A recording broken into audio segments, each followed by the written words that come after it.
Contra o campismo, a favor do imperialismo. Eu no crio em brujas, pero que las rei. Provérbio imemorável castelhano.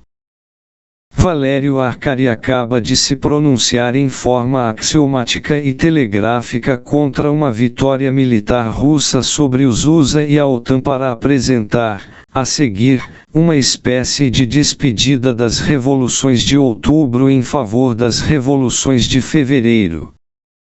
Isso, quando as burguesias nacionais perderam, há muito, qualquer poder e disposição de garantir regimes efetivamente democráticos, cabendo, definitivamente, sua efetivação aos trabalhadores, no contexto de reorganização socialista da sociedade.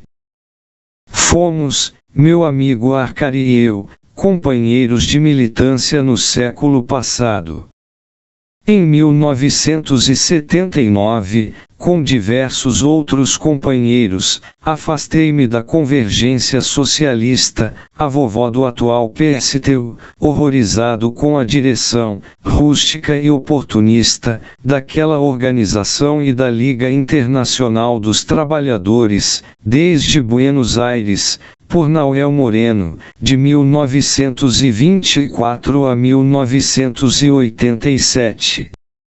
O líder argentino e seus prepostos pontificavam sobre o Brasil sem saber com quantos estados era formado. Valério seguiu militando na convergência e se transformou, merecidamente, por longos anos, em um dos porta-vozes de fato do PSTU. Em julho de 2016, pouco mais de 700 militantes romperam com a secção morenista brasileira, formando, com alguns aportes externos, o Movimento por uma Alternativa Independente e Socialista, a seguir, o Grupo Resistência. Ainda que em forma tardia, foi um importante passo adiante, provando que nem toda a militância do PSTU seguia acreditando que a terra fosse plana e que tínhamos um encontro marcado na esquina com a greve insurrecional e a Revolução Socialista. A declaração de ruptura do MAIS propunha: acreditamos que as dificuldades enfrentadas pelos revolucionários neste início de século XXI encontram sua explicação mais profunda no impacto reacionário da restauração capitalista na URSS, leste europeu, sudeste asiático e Cuba. Saudei publicamente aquele e outros indiscutíveis avanços, esperando que fossem seguidos de diversos outros. Maestre, 2016. Lamentavelmente, a dissidência fracassou em se tornar um polo de atração para a militância trotskista, em particular, e marxista revolucionária, em geral. Eleitoralismo e identitarismo. O grupo Resistência se enfurnou no PSOL, abraçou o eleitoralismo, o identitarismo, recuou de suas posições iniciais e terminou aderindo à candidatura pró-burguesa e pró-imperialista de Lula e Alckmin.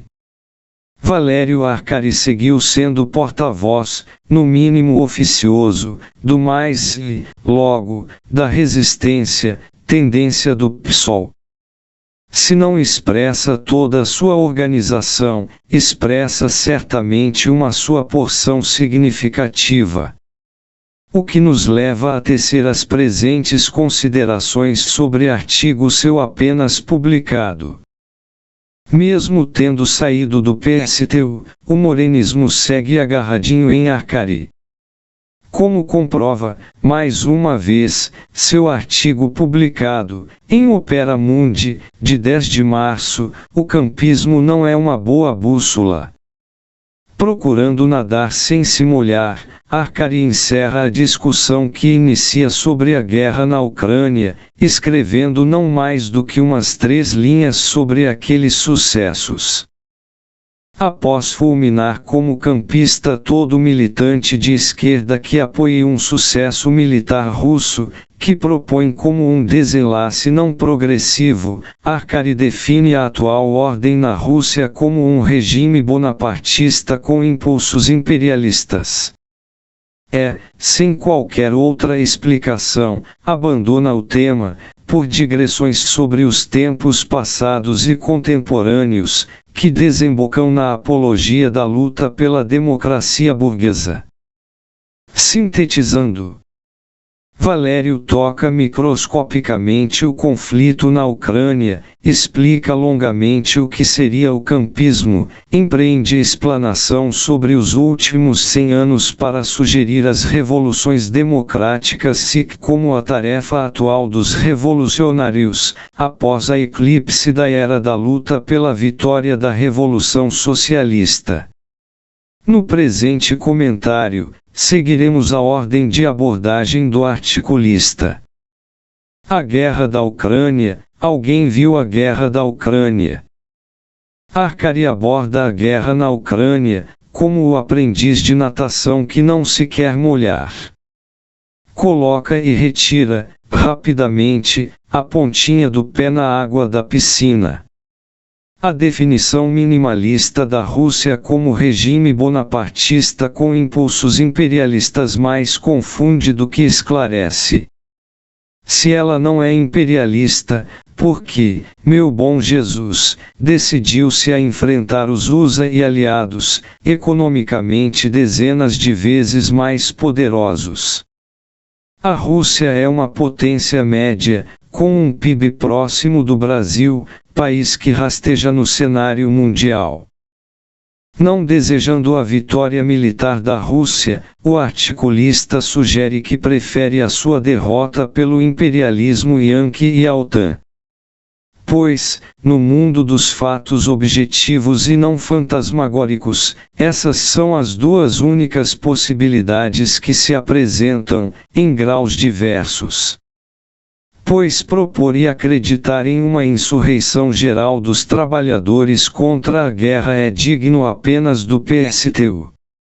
Arcari divaga sumariamente sobre o geral, para não enfrentar as razões distantes e próximas do conflito na Ucrânia. Sequer sugere os motivos nos quais se apoia para propor o caráter regressivo de uma vitória russa. Não confirma nem nega o avanço da OTAN em direção das fronteiras russas, apesar das promessas feitas a Gorbachev, em 1991. O que não impediu um avanço da OTAN, a passo acelerado, apertando o cerco militar às fronteiras russas. Em 1999, a OTAN engoliu a República Tcheca e a Hungria. Em 2004, a Bulgária, a Estônia, a Lituânia, a Letônia, a Romênia, a Eslováquia e a Eslovênia. Em 2009, a Albânia e a Croácia. Em 2017, o Montenegro e, em 2020, a Macedônia do Norte. Não se pronuncia sobre o caráter do golpe pró-imperialista de 2014 na Ucrânia, que concluiria o cerco da Rússia por armas atômicas, obrigando essa última à rendição, pois em situação indefensável.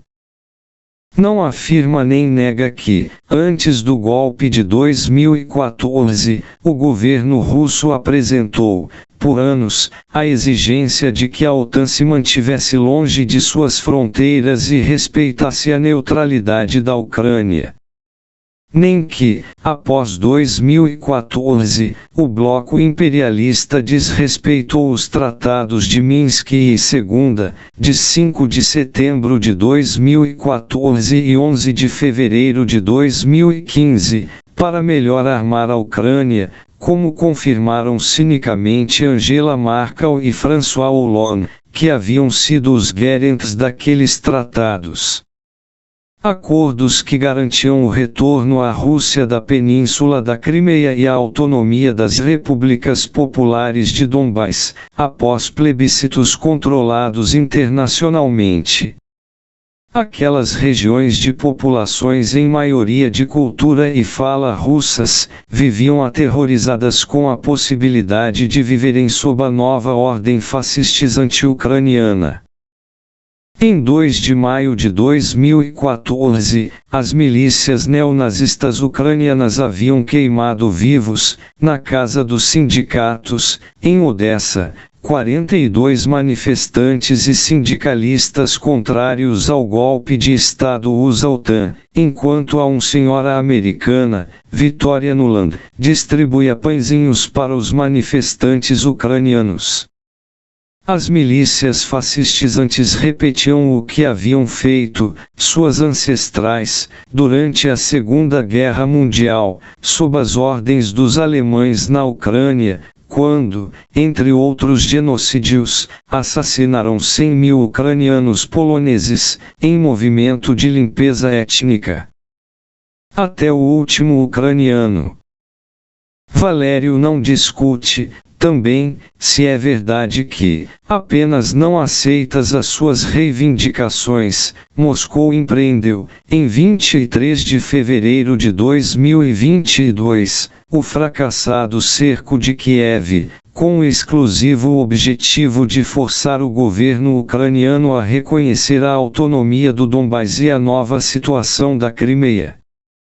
As negociações entre Kiev e Moscou, iniciadas em 28 de fevereiro, na Bielorrússia, e retomadas, em 29 de março, na Turquia, que avançavam em direção a um acordo geral, foram torpedeadas sem dó pelos Estados Unidos e pela Inglaterra, decididos a dessangrar a Rússia, lutando, se fosse necessário, até a última gota de sangue ucraniano, o que tem sido feito até agora.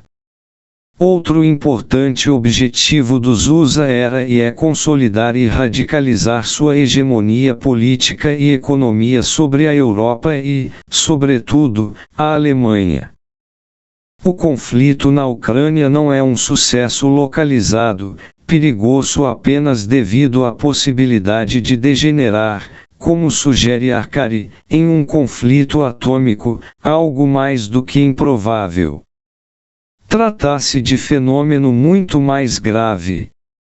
Vivemos ali, atualmente, a culminância da ofensiva do imperialismo estadunidense para restabelecer, através da guerra, preferivelmente indireta, sua hegemonia declinante sobre o mundo, questionada pelo dinamismo do imperialismo chinês, definido como o seu inimigo principal, a ser abatido, após vergar a Rússia.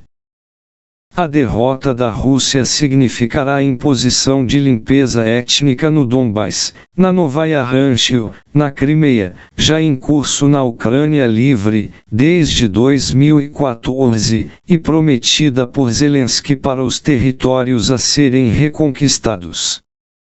É, sobretudo, a vitória imperialista acelerará o ataque à China, que, isolada, sem a Rússia, caso derrotada, permitirá que se abram as portas do mundo à imposição, sobretudo, mas não apenas, nos países periféricos, de ordens autoritárias e semifascistas, com o advento do prometido novo século americano. A derrota do imperialismo USA na Ucrânia não é e não avança a revolução. Nem significa um novo tempo de equilíbrio estável, de multipolaridade internacional, como alguns incautos acreditam.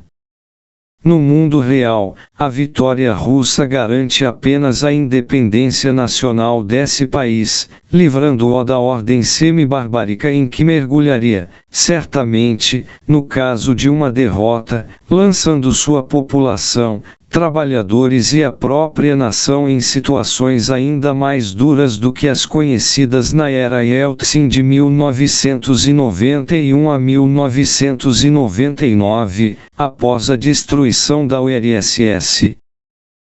Sobretudo, a vitória russa enfraquecerá o imperialismo USA hegemônico e seus aliados subordinados, diminuindo a pressão que exercem sobre praticamente todo o mundo. Enfim, criará melhores condições, sempre transitórias, para uma eventual recomposição do mundo do trabalho em direção à revolução socialista, contra todos os capitalismos. Ela garantirá, portanto, um pouco mais de tempo para a recomposição de forças favoráveis a uma revolução socialista necessariamente internacional.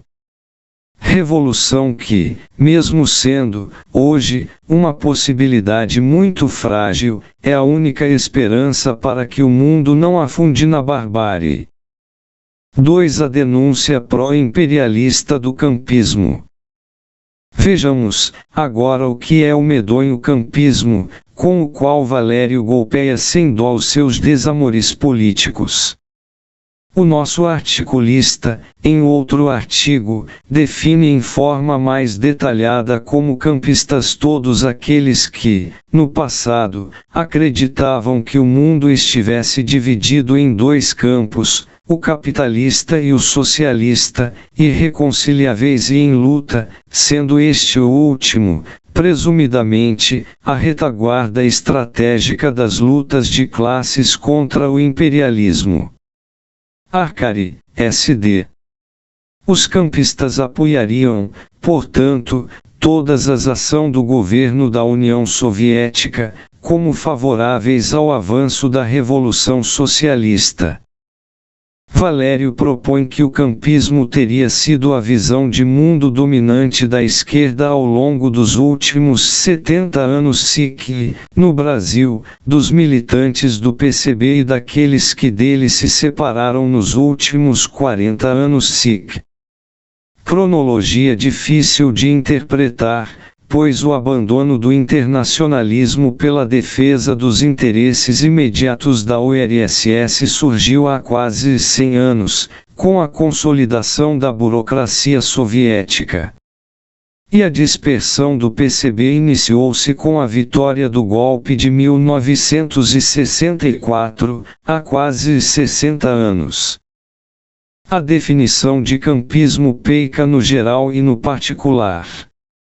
Desde a hegemonia da ordem capitalista, no século XIX, o mundo sempre esteve e segue estando dividido em dois campos dominantes em oposição irreconciliável, o mundo do trabalho e o do capital. E a URSS e os estados de economia nacionalizada e planificada, mesmo pernetas, se encontravam, objetivamente, no campo do trabalho. Assim sendo, seus avanços ou recuos, fortaleciam ou enfraqueciam as forças da revolução. Isso, apesar do caráter parasitário, nacionalista e liquidador de suas direções burocráticas. Camarilhas que, impulsionadas pelo dinamismo da economia nacionalizada e planificada da URSS, ou obrigados a defendê-la, podiam terminar impulsionando ações que fortalecerão os trabalhadores e a revolução, sempre no contexto geral de seu conservadorismo. São exemplos o apoio à revolução na Coreia, em Cuba e no Vietnã, a guerra de libertação em Angola, em Moçambique, na África do Sul, etc. Poderíamos também elencar as infinitas e terríveis ações contra-revolucionárias da burocracia dita soviética, que terminaram levando à destruição da URSS. Em defesa da revolução. O caráter progressivo da URSS, a necessidade de sua defesa incondicional e a imprescindibilidade da luta pela revolução política para o restabelecimento do poder soviético foram questões elucidadas por Leon Trotsky, quando de seu último combate teórico, registrado no magnífico livro Em Defesa da Revolução. Trotsky, S.D. A natureza da URSS, como roca forte contra o capitalismo, apesar da ação deletéria de sua direção parasitária, comprovou-se, em forma negativa, com a sua destruição, nos anos 1989-91, devido ao ataque ininterrupto, desde 1917, do grande capital internacional. Sobretudo, a destruição da URSS foi evento que lançou o mundo em uma era contra-revolucionária, que se mantém até hoje. Sucesso epocal que Valério minimiza e encerra, em 1995, não sabemos também o porquê desta data. Se a situação mundial aberta após 1989-1991 foi uma situação reacionária, pelo menos até 1995, como foi também reacionária a situação mundial nos anos 30. Qualquer outro tropeço sofrido pelo mundo do trabalho no século XX não pode ser comparado ao desastre abismal da dissolução da URSS. Era incorreta a divisão do mundo em dois polos, a URSS e o imperialismo, enquanto a contradição inconciliável dava-se entre o mundo do capital e o do trabalho, abarcando o último, como proposto, o dito mundo socialista. Essa grave incorreção não foi um erro de avaliação política. A ejeção da URSS do mundo do trabalho e a apresentação de seu confronto com os USA como simples disputa pela hegemonia mundial, ao modo da geopolítica, justificou uma indiscutível adesão subjetiva e objetiva à ação do imperialismo por parte de organizações em geral se reivindicando do marxismo revolucionário. Do combate à burocracia stalinista e pós-stalinista passou-se, de mala e cuia, ao combate à URSS, definida, muito logo, não mais como Estado operário degenerado, mas como Estado capitalista, imperialista, totalitário, de capitalismo de Estado, etc. Trotsky, 1974. A verdade e a salvação estariam em um terceiro campo, abstrato, puro, imaterial. Um mundo habitado por vanguarda revolucionária de escolhidos entrincheirada na luta contra a tirania e os tiranos e em favor de democracia no geral, ou seja, a democracia burguesa.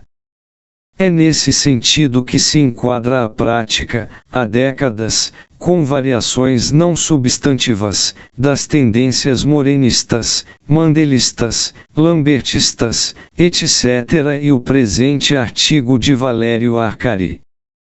Retrocesso do mundo do trabalho. Essa derrapagem analítica e de classe foi abraçada pelas tendências desviantes do marxismo revolucionário apenas citadas, rendidas aos preconceitos anticomunistas e democratizantes, fortíssimos sobretudo nas classes médias radicalizadas, quando dos tempos áureos do capitalismo, após a Segunda Guerra Mundial. Pressões que se acirraram após a vitória histórica da maré contra-revolucionária assinalada pela queda do muro, devido ao retrocesso geral político, ideológico, programático do mundo do trabalho e de suas organizações, partidos, sindicatos, militantes, intelectuais, etc. Um retrocesso político, ideológico, programático que tem se desdobrado, nos últimos tempos, em uma adesão avassaladora, de organizações reivindicando-se da revolução, às políticas identitárias propostas pelo imperialismo yankee e europeu. Maestre, 2020. Sobretudo tendências que se reivindicam trotskistas se aliaram objetiva e subjetivamente à contra-revolução, ao participarem dos ataques, primeiro aos estados operários, propondo que combatiam as suas direções burocráticas e parasitárias. Muito logo, passaram ao ataque direto ao URSS, as ditas repúblicas democráticas, etc., desqualificados como estados operários. Ainda em 2016, Martim Hernandes, dirigente morenista radicado no Brasil, propunha, delirando, que a dissolução da URSS teria ensejado revoluções em série, como nunca se havia visto na história, responsáveis pelo arrasamento dos regimes burgueses, ditatoriais, dos partidos comunistas. Maestre, 2016. E todos aqueles que não participavam dessa visão pró-imperialista, apoiando os estados operários, sem deixar de combater suas burocracias, foram execrados de campistas e de stalinistas. O morenismo, o lambertismo, o mandelismo e outras agrupações menores festejaram a vitória dos fundamentalistas islâmicos sobre a Revolução Afegã, de 1978, e o apoio que recebeu do Exército Vermelho. Apoiaram, nos anos 1980, o Solidariedade, Valesa, Solzhenitsyn, e toda a escumalha contra-revolucionária, definidos como sindicatos, movimentos, dirigentes e intelectuais revolucionários. Chegaram às raias do orgasmo quando da vitória do grande capital e do imperialismo sobre a URSS, a RDA, a Iugoslávia, as repúblicas democráticas, etc. Vitórias definidas como o início da revolução política ou, simplesmente, como a deposição de ditadores e o retorno à sagrada democracia burguesa. Foram definidos de campistas aqueles que propuseram que a destruição da URSS e a restauração capitalista do proposto mundo socialista constituíram processos de restauração capitalista e derrota histórica do mundo do trabalho, para além da dissolução das suas direções burocráticas, parasitas que infeccionavam corpos sadios. Avaliação sobre o caráter da dissolução da URSS que Arcari e seus companheiros de dissidência do PSTU mantiveram até 2016, quando se separaram publicamente dela.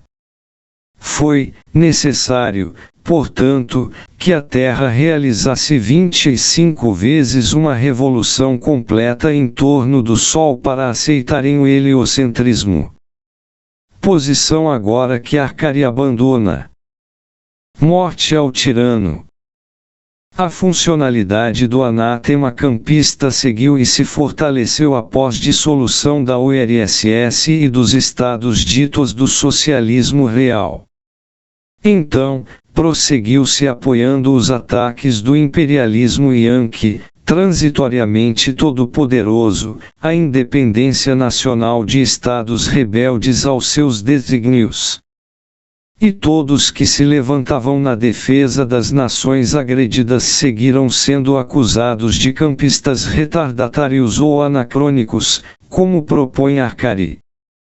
Seguiu-se justificando a defesa do ataque imperialista a nações como o Afeganistão, a Sérvia, Cuba, a Nicarágua, a Venezuela, a Síria, etc., como combate a seus pretendidos ditadores. Tiranos que reprimiam, segundo parece pelo gosto do poder, movimentos populares insurrecionais, que, muitas vezes, encerrados os sucessos, sequer necessitaram se dissolver no ar, pois jamais haviam se solidificado no mundo real, a não ser como fantasias criadas para justificar o apoio à ação imperialista. Movimentos não raro inventados, criados e dirigidos pelo imperialismo, como nas inúmeras revoluções coloridas das últimas décadas. Não apenas o PSTU e a LIT festejaram, com fogos de artifício, o monstruoso assassinato de Gaddafi pelo imperialismo. E calaram-se, a seguir, sobre o desaparecimento no éter da insurgência popular proposta, sobre a liquidação da independência nacional líbia, sobre a transformação do país em uma não-nação, aberta ao saque de todos os imperialismos, sobre a terrível situação dos seus habitantes, em um território que conheceu o restabelecimento de mercado de negro-africanos escravizados. Nada se disse, igualmente, do resultado das revoluções ditas democráticas, com a derrubada de seus tiranos, na Romênia, na Albânia, na Polônia, na RDA, nos países ditos socialistas. Ou das mesmas revoluções no Haiti, no Brasil, no Paraguai, no Iraque, no Egito, nas Filipinas, na Indonésia, na Ucrânia, etc., apresentadas como grandes vitórias sociais e democráticas. Questão que nos leva ao terceiro e certamente mais importante tema do artigo de Arcari. 3. As revoluções de outubro pertencem ao passado. Aqueles e outros movimentos são apresentados por Arcari como gloriosas revoluções políticas, categoria estranha ao marxismo, onde as revoluções são necessariamente sociais e estruturais. Revoluções que Arcari propõe terem sido impulsionadas por mobilizações de massa, com milhões de pessoas na rua, derrubando odiadas ditaduras. Movimento que jamais vê como associados ou utilizados pela contra-revolução imperialista, nos últimos tempos, através das revoluções coloridas. Sobretudo, nosso articulista não discute a eventual permanência e mesmo degradação das condições de vida das populações envolvidas nessas revoluções democráticas, quando elas não assumem um caráter realmente popular, na perspectiva de transformações sociais profundas. Perpassa o artigo de Arcari a sugestão de uma natureza diversa substancial, qualitativa, e não apenas quantitativa, entre os regimes capitalistas dirigidos por tiranos e a opressão democrático-burguesa tradicional.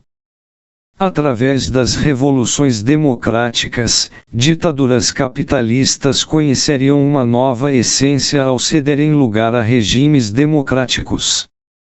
Haveria, assim, uma diferença de qualidade, estrutural, entre o Estado nazista, levada ao poder pelo capital monopólico alemão, e o Estado alemão atual, governado democraticamente pelo mesmo capital monopólico.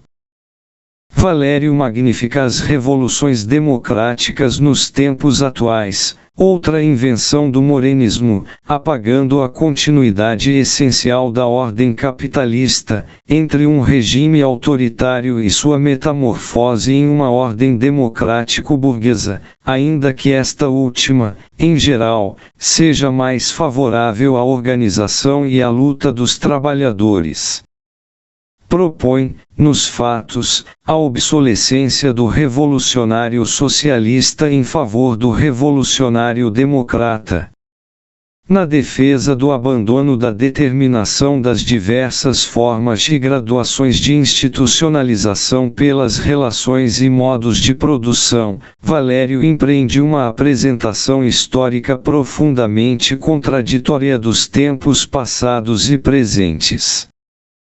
Uma época revolucionária teria se iniciado, em 1917, se mantendo até hoje, devido à crise crônica do capitalismo.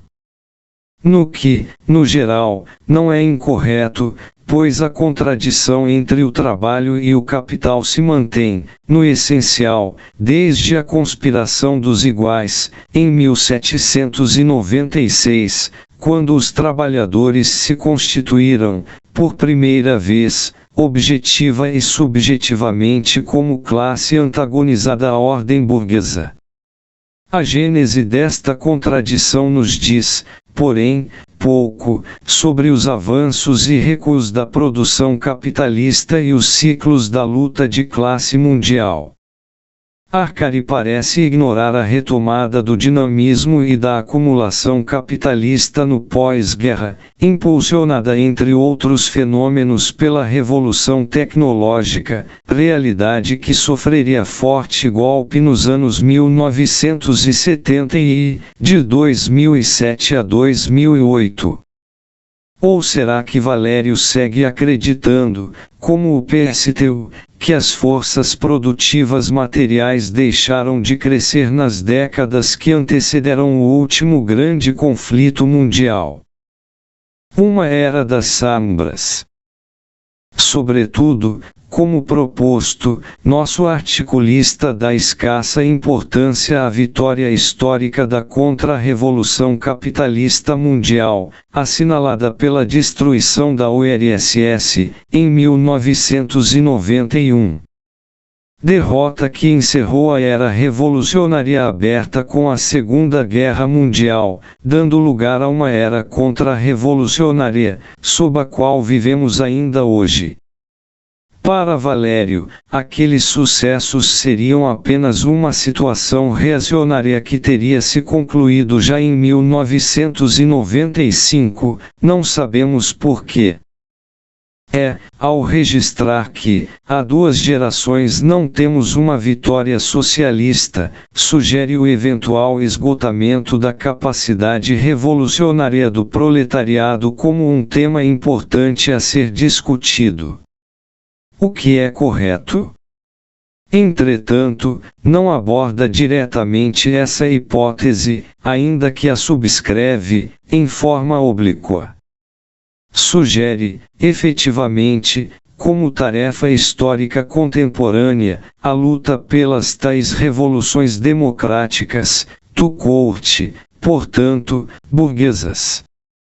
E essa possibilidade de revoluções, não qualificadas, deve ser a estratégia de uma esquerda que ele define como anticapitalista, e não socialista. Valério Arcari conclui com uma declaração de confiança nas revoluções de fevereiro contra os tiranos, pois não sabemos se novos outubros virão. Uma aparente incerteza em revoluções socialistas que logo assume sua verdadeira dimensão. Ele propõe, efetivamente, que outubro teria sido algo próprio ao passado, mantendo-se, hoje, apenas, como a causa mais elevada do tempo que nos coube viver. Verbo conjugado no pretérito perfeito, no passado. Quando, ao contrário, devemos conjugá-lo no presente do indicativo cabe. O que definiria outubro como a causa a ser por nós perseguida, com unhas e dentes, contra ventos e marés, já que é a única alternativa ao desastre civilizacional em que nos encontramos.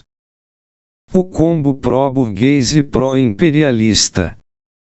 O revolucionarismo genérico, abstrato, democratizante de Arcari, em que o socialismo surge como causa de um tempo já vivido e superado, apresenta-se sob formulações axiomáticas e metafóricas, que jamais revelam claramente sua natureza.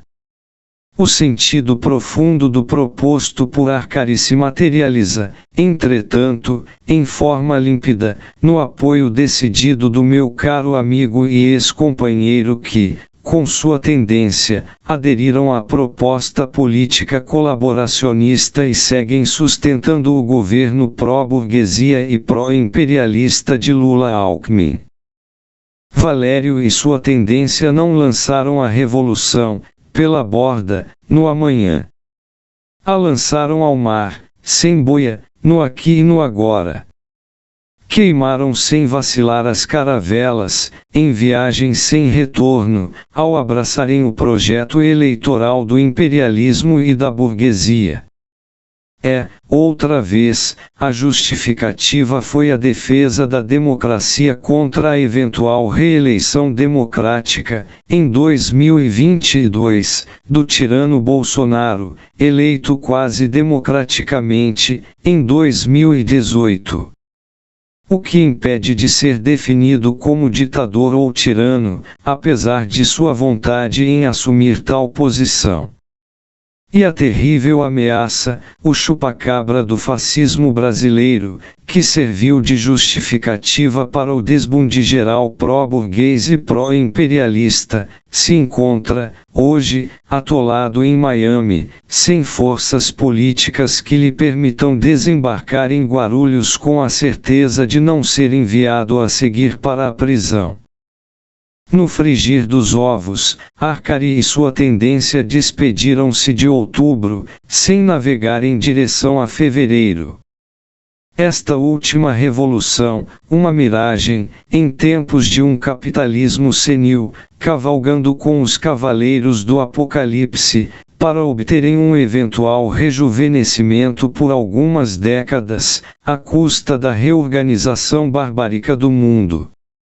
Apoiaram e elegeram simplesmente o combo Lula-Alckmin, burguês e imperialista, que, no substancial, em forma civilizada, segue pela mesma estrada dos dois governos golpistas anteriores. Tudo sob a ordem democrática. Bibliografia citada.